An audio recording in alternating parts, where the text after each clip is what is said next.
Hello everyone. तो let's start the video. पिछले video के अंदर लेक्चर 7 तक हमने background of 18th century cover कर लिया था। एनलाइटमेंट क्या होती है उसके बारे में कर लिया था। एनलाइटमेंट के आइडियाज कहाँ से आए उनके बारे में देख लिया था। उनकी वजह से जो रेवोल्यूशन हुई उसके हमने इंडिविजुअली देखा था कि अमेरिकन रेवोल्यूशन क्या होता है। फिर अमेरिका से अकॉर्डिंगली अमेरिकन जो सिविल वार हुई थी उसके बारे में हमने इन्फॉर्मेशन जानी थी। फिर रेवोल्यूशन जैसे फ्रांस रेवोल्यूशन के बारे में देखा था। उसके एक इम्पैक्ट हमारे लिए सबसे ज्यादा इंपॉर्टेंट रहता है कोई भी टॉपिक के लिए, यूपीएससी के लिए। तो इम्पैक्ट पे ज्यादा फोकस रखिएगा। और फिर उसकी वजह से रेवोल्यूशन के बाद नेपोलियन आया था। नेपोलियन का राइज और डिक्लाइन वगैरह देखा था हमने। अभी तक ये सब हम कवर कर चुके हैं। अब 18th सेंचुरी के अंदर ही एक और नया रेवोल्यूशन देखने को मिलती है जिसका नाम है इंडस्ट्रियल रेवोल्यूशन। इंडस्ट्रियल रेवोल्यूशन के अंदर बेसिकली क्या होता है कि नाम से पता चल रहा है इंडस्ट्री की रेवोल्यूशन आना, मतलब इंडस्ट्रियलाइजेशन, फैक्ट्रियां खुलना, ये सब उस चीज को इंडस्ट्रियल रेवोल्यूशन को बोला जाता है। अब समझते हैं 18th सेंचुरी के अंदर क्या होता था। देखो 18th सेंचुरी के अंदर क्या होता था, जब भी कोई फैक्ट्री वगैरह सेटअप की गई, कहाँ पे स्टार्ट हुई थी इंडस्ट्रियल रेवोल्यूशन? हमेशा स्टार्टिंग इंग्लिश के अंदर इंडस्ट्रियल रेवोल्यूशन की इंग्लैंड से हुई थी। फिर वो धीरे धीरे ग्रेजुअली चेंज होके दूसरी दूसरी कंट्रीज के अंदर गया, जैसे फर्दर यूरोपियन कंट्रीज के अंदर गया, जैसे इटली के अंदर चला गया, फिर जर्मनी के अंदर, फिर किसी और कंट्री पुर्तगाल वगैरह। तो सब अलग अलग बेसिस पे वो एक्सपैंड हुआ कौन सा इंडस्ट्रियलाइजेशन। और आउट ऑफ ओवरसीज देखे तो अमेरिका हो गया, जापान हो गया। जापान से एसोसिएटेड तो यूपीएससी ने क्वेश्चन तक भी पूछा हुआ है इंडस्ट्रियल रेवोल्यूशन से रिलेटेड। तो सबसे पहला फैक्ट्री जो सिस्टम हुआ था उसको बोलते हैं इंडस्ट्रियल रेवोल्यूशन, इंग्लैंड के अंदर आया था। अब जो शुरुआत में जो 18th सेंचुरी के अंदर मान आया था, तो हर एक हिस्टोरियन ने दो ओपिनियन प्रोवाइड करे हैं, फर्स्ट ओपिनियन और सेकंड ओपिनियन। फर्स्ट ओपिनियन में बोला गया है कि जो भी इंडस्ट्रियलाइजेशन आई इंग्लैंड के अंदर वो फेज 1 का पार्ट है, उसको इंडस्ट्रियल रेवोल्यूशन नहीं बोलना चाहिए। लेकिन कुछ हिस्टोरियन बोलते हैं नहीं, वो एक इंडस्ट्रियल रेवोल्यूशन है, लेकिन वो फेज 1 को है। फेज 1 के अंदर देखो जनरली क्या होते है, कोई रेवोल्यूशन होती है वो फास्ट होती है, ज्यादा इंपैक्टफुल होती है। लेकिन जो इंग्लैंड के अंदर आई थी इंडस्ट्रियल रेवोल्यूशन, वो ज्यादा फास्ट नहीं थी, वो स्लो प्रोसेस को फॉलो करती है।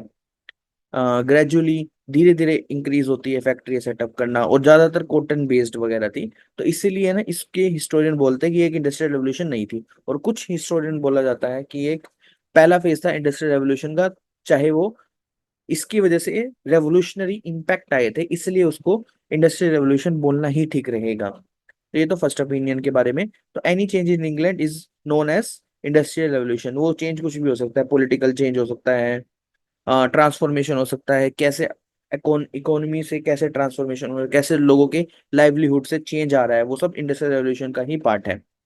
और दूसरा ओपिनियन बोलता है कि ये जो चीजें हैं इसके बाद फेज 2 के अंदर जो इंडस्ट्रियल रेवोल्यूशन आई वो 19th सेंचुरी के अंदर आई, जो कि फास्ट थी, मोर इम्पैक्टफुल थी, आयरन बेस्ड वगैरह की थी। और कौन सी कंट्री इंपैक्ट करती है? जैसे जर्मनी होगी, फ्रांस होगी, यूएसए होगी, जापान होगी। जापान तो सबसे इंपॉर्टेंट है हमारे लिए।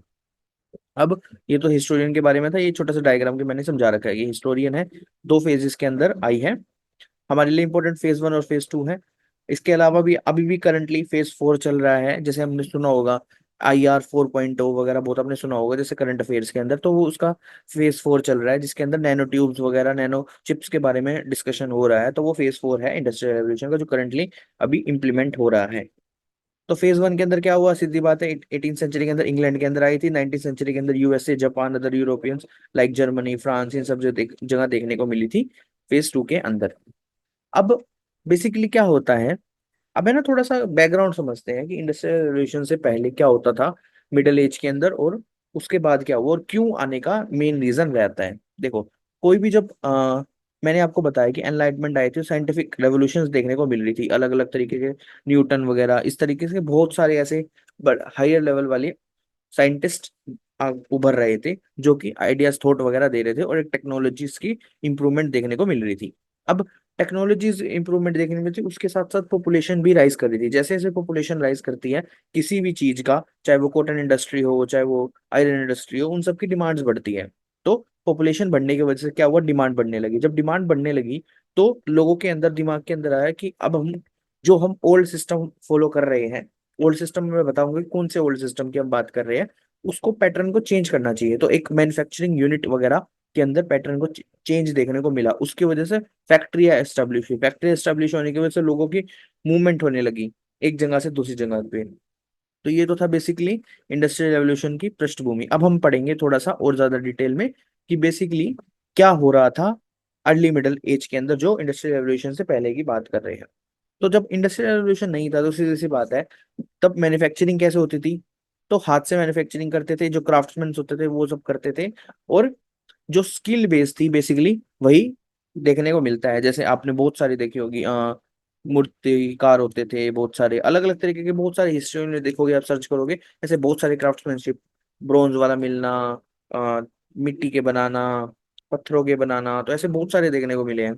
कपड़ों से अच्छे अच्छे सिल्क रूट बनाना, एक सिल्क रूट भी होता था अपने टाइम पे, उसके बारे में अर्ली मिडल एज के अंदर पैसे एल एस तरीके से फॉलो करता था। अब इसको जैसे पॉपुलेशन इंक्रीज तो डिमांड के अंदर चेंज आने लगा।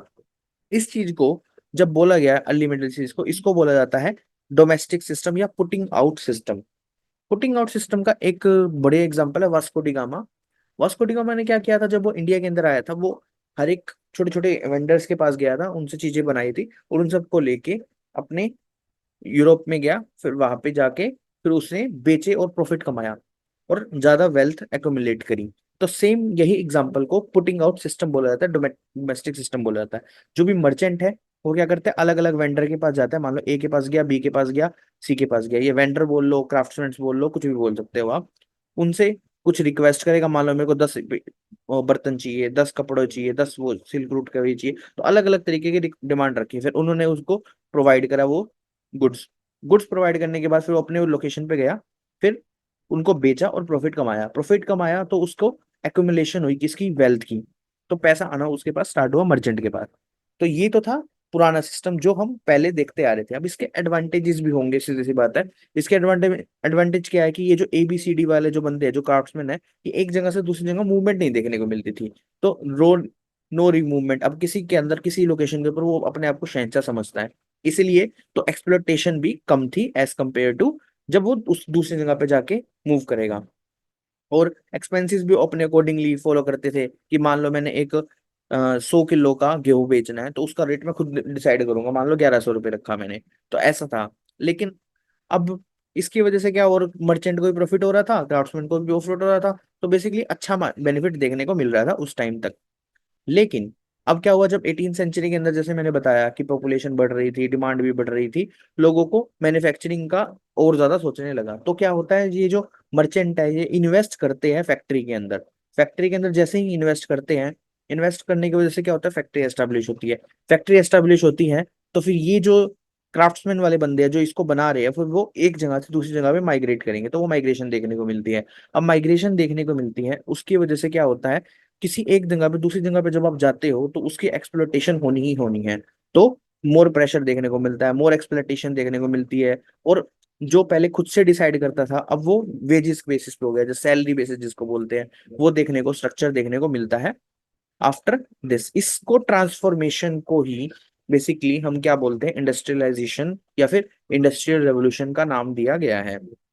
तो ट्रांसफॉर्मेशन जो हुई है कौन सी, पुटिंग आउट सिस्टम से फैक्ट्री सिस्टम के अंदर, इस चीज चेंज को ही इंडस्ट्रियल रेवोल्यूशन बोला गया है। अब इस फैक्ट्री सिस्टम के अंदर आपको जनरली क्या देखने को मिल रहा है कि लो कॉस्ट वेजेस हो रहे हैं, हायर प्रॉफिट के ऊपर डिपेंड कर रहा है, क्योंकि जो मर्चेंट होता है वो कोशिश करेगा कि मेरे को ज्यादा से ज्यादा प्रॉफिट हो, तो हायर प्रॉफिटेबल हो। तो कैपिटलिस्टिक अप्रोच ज्यादा देखने को मिल रही है, एक्सप्लोटेशन होने लग गया है लोगों का, वेजेस के नया पैटर्न देखने को मिला है। तो ये सब आपको इंडस्ट्रियल रेवोल्यूशन के अंदर देखने को मिला है अर्ली मिडल एज से, अब जो 18 सेंचुरी के अंदर जब इंग्लैंड के अंदर मूवमेंट हो रही थी। अब इस चीज को जो मैंने बताया इसको पॉइंट्स में समझते हैं। तो देखो, इंडस्ट्रियल रेवोल्यूशन रेफर कर रहा है adoption of A system producing commodities on a larger scale in factory. इसी को बिगिनिंग ऑफ मशीन एज भी बोला जाता है। टर्म IR जो है ये इंपॉर्टेंट फैक्ट्स है, ये आप यूज कर सकते हो, कोट कर सकते हो कि जो इंडस्ट्रियल रेवोल्यूशन है वो ब्लेन की, एक फ्रेंच बंदा था, उससे आया है। लेकिन अब आया कहाँ पे, इंग्लैंड के अंदर सबसे ज्यादा। तो जो पॉपुलराइज करेगा वो एक इंग्लैंड ही करेगा, ब्रिटिशर ही करेगा। उसका नाम था आर्नोल्ड टोयनबी। आर्नोल्ड टोयनबी याद रखना। तो उस बंदे की वजह से इंडस्ट्रियल रेवोल्यूशन और ज्यादा वो आई। फिर जो मैंने अब बताया कि दो अलग अलग हिस्टोरियन के अलग अलग फेजेस के बारे में स्प्लिट कर दिया गया, उसका नाम कौन है, एरिक, ये एरिक होब्सबाउम। इन बंदे ने कि हमारे जो फेजेस है इंडस्ट्रियल रेवोल्यूशन को दो हिस्सों में बांट दिया, फेज वन और फेज टू। जो मैंने बताया फेज वन को कौन सा, 18 सेंचुरी, जो सिर्फ इंग्लैंड के अंदर आया था, जो स्लो था, ग्रेजुअली था, ये सब। और 19 सेंचुरी के अंदर जैसे होल वर्ल्ड के अंदर, होल यूरोप के अंदर फैलना स्टार्ट हुआ और ज्यादा रैपिडली हुआ, ज्यादा इम्पैक्टफुल था। तो ये हमने सीखा अभी तक इंडस्ट्रियल रेवोल्यूशन के अंदर। अब हमारा जो हमने पढ़ा उसको मैंने एक लाइन के अंदर लिखा हुआ है कि इंडस्ट्रियल रेवोल्यूशन क्या होता है, आपको मीनिंग पता चल चुका है। अब इंग्लैंड के अंदर क्यों आया, इसको हम ज्यादा डिटेल में समझेंगे आगे, जो 18 सेंचुरी के अंदर है। फिर एग्जांपल्स जैसे यूएसए, जापान, जर्मनी, इनके बारे में देखेंगे। सबसे इंपॉर्टेंट जापान है तो जापान को देखेंगे। फिर उस लास्ट टॉपिक जो हमारा बचता है इंडस्ट्रियल रेवोल्यूशन का, वो इम्पैक्ट होता है। अब नेक्स्ट लेक्चर के अंदर हम इन सबको देखेंगे। अभी तक मैंने इंडस्ट्रियल रेवोल्यूशन क्या होता है उसकी पृष्ठभूमि को आपको समझाया कि कैसे मिडिल एजिस से करंट एजिस के अंदर इंडस्ट्रियल रेवोल्यूशन का फ्लो देखने को मिला है, क्या ट्रांसफॉर्मेशन क्या होता है, इंडस्ट्रियल रेवोल्यूशन क्या होती है, उसके बारे में जानने को मिला है। तो अगर आपको मेरी ऐसी वीडियो अच्छी लग रही है तो लाइक करना ना भूलिएगा, सब्सक्राइब कर दीजिएगा, एक लाल कलर का बटन दिख रहा होगा उसको दबा दीजिएगा, बेल आइकन जरूर दबा दीजिएगा नोटिफिकेशन पाने के लिए। मिलते हैं next video, bye bye guys.